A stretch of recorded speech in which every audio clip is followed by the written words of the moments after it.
70 शब्द प्रति minute. Yes.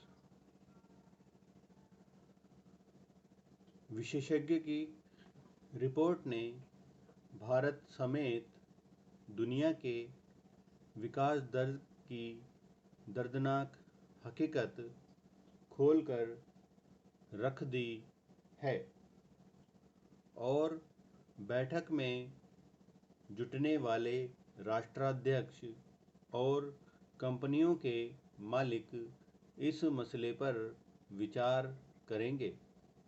दुनिया में बढ़ती असमानता की तस्वीर भयानक है और अब इन आंकड़ों से साबित होता है कि दुनिया के 26 अमीरों की संपत्ति उतनी ही है जितनी कि 50% गरीबों की।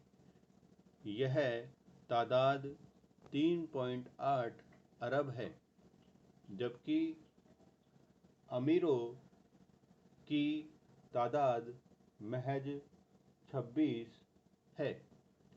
वैश्विक स्तर पर खरबपतियों की संपत्ति में 11% की दर से ह्रास हुआ है।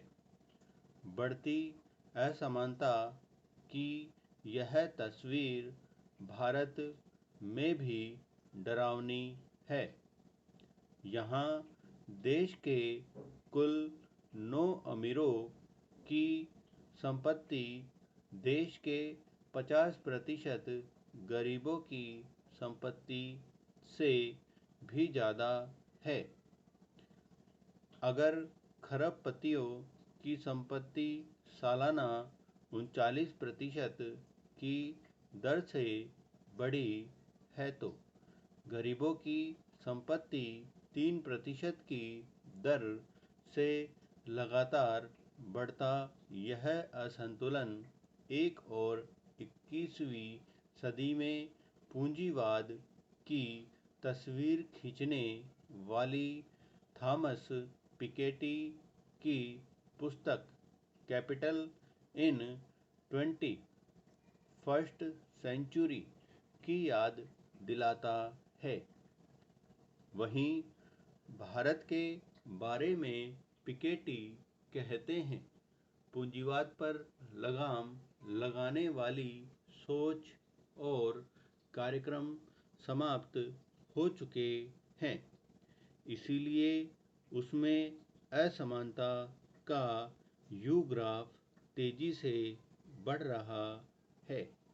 पिछली सदी में नीचे जा रहे ग्राफ का ऊपर जाना बताता है कि अब असमानता अपने आप नहीं रुकने वाली है। उसके लिए उपाय करने ही होंगे। भारत की आर्थिक तरक्की की तस्वीर खींचने वाली की पुस्तक कहती है कि भारत अमेरिका की तरह प्रवेश कर रहा है।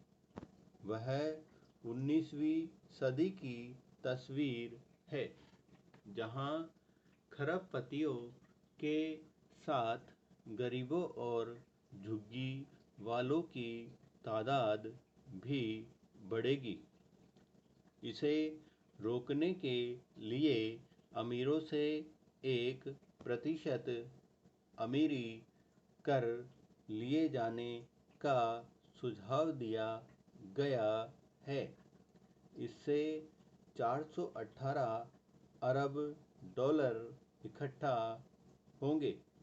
इतना तो किया जा सकता है कि हर बच्चा स्कूल जा सकेगा। उससे एक हद तक ही सही असमानता घटेगी।